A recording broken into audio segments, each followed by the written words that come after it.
Today we're speaking with Jakub, who is our project manager for Slovak Citizenship. And our topic focus today is basic eligibility for Slovak citizenship. How do I know I qualify? Jakub will be giving us all the info on eligibility, but first I'll pass over to Eva Hussein, our director, to ask a few questions. Thank you so much, Stephanie. Jakub, there's a lot of confusion about Czech and Slovak citizenship, and until I understood a little bit of it, I was also confused. So, first question, can you be both Slovak and Czech? Hi, Eva. Hi, everyone. Yes, you can, but it's hard, and the only option is to have one parent Slovak and the second parent Czech. Yeah, there's no other option than that right now. So it's possible, but not really often. Okay. And historically, Czech Republic and Slovak Republic have had a very strong bond through time and through it being one country, and now they're two separate countries. But how does basic eligibility in the Slovak Republic for citizenship for people who are born outside of Slovakia work? Yeah, so you are right that the Czechoslovakia was one country. So after they split up, they need to divide the citizenship somehow. So this is also the answer for your previous question. And about the eligibility for people born outside the Slovak or Czechoslovak Republic, basically there is a law of blood. So you need to have one or both parents Slovak, and it also depends on the date of your birth because the laws changed during the time. But basically, yeah, the rule is to have a Slovak origin. Okay, and so for this particular process, which is called confirmation of Slovak citizenship, you needed to be born Slovak, is that right? Yeah, but you maybe don't even know that you were born Slovak because you are getting the Slovak citizenship by birth, even though you don't have any documents about that. And what you need to do is to apply to Slovak government for confirmation of your Slovak citizenship. So maybe a lot of people listening to us right now already are Slovak citizens, but they don't have any documents about that. And this can be found out in a research. And when they fill in the family tree and send it to us, we can check if they are Slovak or not.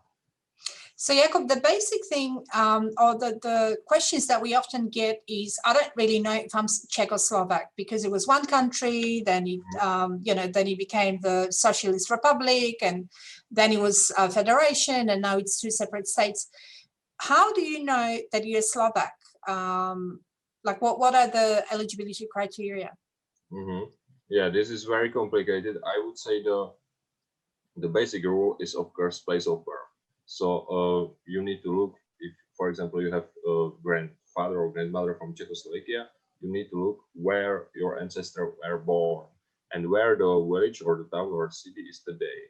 So if it's today in the Slovakia, it's a good chance that you are eligible for Slovak citizenship, and not so good chance you are eligible for Czech and vice versa.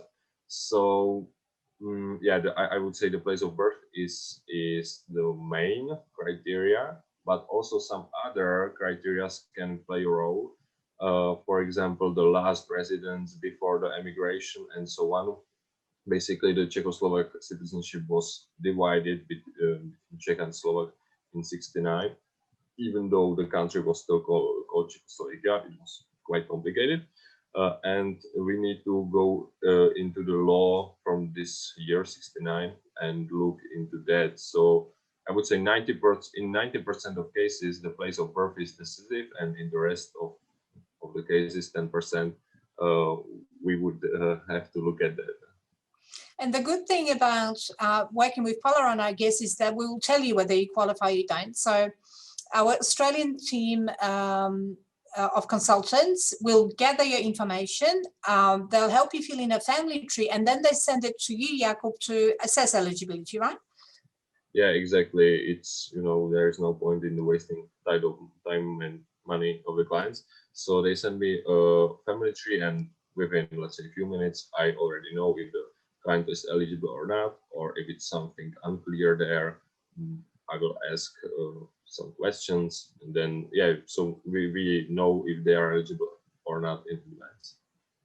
The interesting thing with Slovak citizenship is that currently, although there are potentially laws that are going to change very shortly, is that you cannot go back further generations. Is that right? So if you can only reclaim it through blood, like what we explained, if one of your parents was Slovak, or how does that work? Well, it's not, one of your great grandparents should be enough according to this new law. However, we need to say that this should be passed a few months ago already, and is still not. So the Slovak government probably isn't in some rush about passing this law. So we need to be patient. But yeah, the wording right now is that one of great grandparents from Slovakia should be enough for you to renew the Slovak citizenship. Of course, the other conditions are not really clear right now, but this is I think this is a good hope for all the people around the world with at least a small part of Slovak heritage. Right. So the basic premise, however, is this, that if you have at least one Slovak parent, even if you are born outside of Slovakia, you quite likely qualify for citizenship. We just need to be sure that you haven't lost it. So they kind of look at it through exclusion. So they look at any event that may have happened from the time that your parent left Slovakia or the Czech Republic, Czechoslovakia, or whatever it may have been. And whether, for example, through naturalization or marriage or whatever it is, whether you've lost it, yeah? Yes, exactly. Yeah, this is how it works. So they simply wants to be sure before they will issue you a Slovak citizenship certificate. So they are asking some questions, but generally they are friendly and don't want to cause you some problems if you are eligible. But they just need to be sure, which is understandable, I think. Yeah. So the other difference with Slovak citizenship currently is that you cannot file it directly with the Slovak government. You do have to go through the consulate. And not only you have to go through the consulate, you have to go for a personal visit. So you need to make an appointment and travel to the consulate to apply, yeah? Yeah. There are some exceptions for one different type of Slovak citizenship certificate, but generally is, as you said, so the personal visit is necessary. Or I would say, when I compare it to the Czech Republic, the biggest difference is that, as you said, you need to apply personally and no one can apply on your behalf, which is possible in the Czech Republic. So what we do in Polaron is we prepare all the forms, documents, translations, and so on. But the application itself needs to be submitted by the client, which is not necessary in the Czech Republic, for example. Mm-hmm. And what happens with that application? So it's filed through the consulate, then it goes to Slovakia. What is the office? What is the name of the office that handles those applications? Yeah, well, it's a Ministry of Interior in Bratislava, which is the capital of Slovakia. So this institution handles these applications. Okay. And just roughly, how long does it take for an application to be processed, to your knowledge? For our experience, it's a little bit faster than in the Czech Republic. It's about 4 to 5 months from the point when the application was submitted. 4 to 5 months. And what happens in that time? Yeah, the Slovak government is doing their research in the Slovak archives to verify that the family history provided is true. And when they are sure, they are issuing the Slovak citizenship certificate as soon as possible. Thank you for that answer. Okay, interesting. So it is the same principle whereby if you have Slovak's heritage, you can apply to have it confirmed. There are some laws that are likely to change, but the major difference is that you need to go to the consulate and file the application yourself, yeah? Yeah, it is, exactly. Okay. Stephanie, over to you for a question. Thank you, Eva. We've got a question from Anne in New York. She said, I heard that if you have German heritage, you can't apply. Okay, thank you for this question. This is actually very interesting.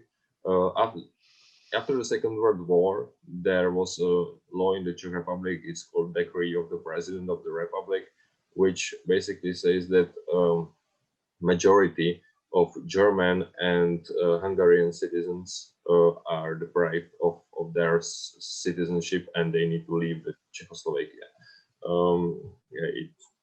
The history was complicated, of course, but the main point is this law still applies, which means if your ancestors need to leave Slovakia after the Second World War, unfortunately, you cannot apply for a Slovak citizenship like other people with the Slovak ancestry.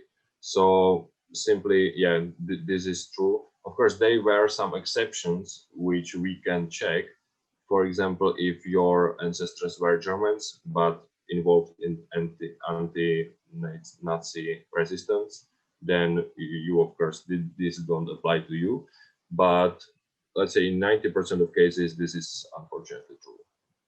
Jakub, we also get a lot of questions about one particular area of Europe, I guess, which is called the Carpathian Ruthenia. Yeah, exactly. And it's an area that's now in the Ukraine, yeah, but it went back and forth between Germany, Slovakia, Czech Republic. What's it about? Yeah, it was part of Czechoslovakia from 1919 to 1945, and then Soviet Union started to occupy this area, and all the inhabitants automatically became Soviet citizens. So if your ancestors came from this part, again, it can be complicated. We need to check that, because a lot of people, when Soviet Union started to occupy this area, a lot of people emigrated to what left from Czechoslovakia, which means either Slovakia, Czech Republic. And in this case, the Czechoslovak citizenship would be preserved for your ancestors.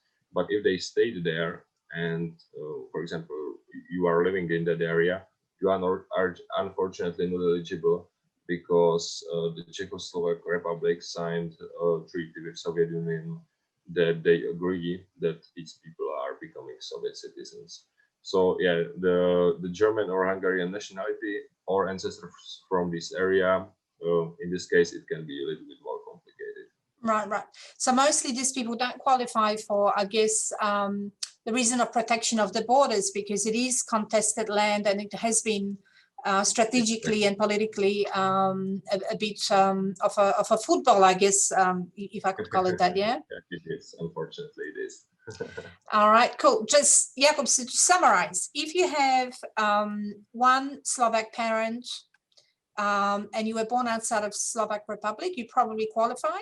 There are laws that are about to hopefully change any day, anytime, that might extend to further generations, but the basic eligibility criteria is what for Slovak? A basic eligibility criteria is, as you said, one of Slovak parents. This apply in 100% cases for people born after 1969.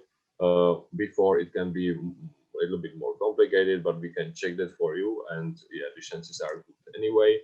And yeah, so one of the parents, Slovak or both, this is a very good start, and very high chance that you are eligible. Cool. So to summarize, Slovak citizenship, it's complicated. Over to you, Stephanie. Thank you so much, Jakub and Eva. We've gotten through a lot of information in a short amount of time, which should be very helpful for our viewers today. Just a quick reminder to those watching that to check out our social media channels, as we post a lot of information on there all about Slovak citizenship, and it could help you get your EU passport in the future. Thank you very much. Thank you, Jakub. Thank you, Stephanie.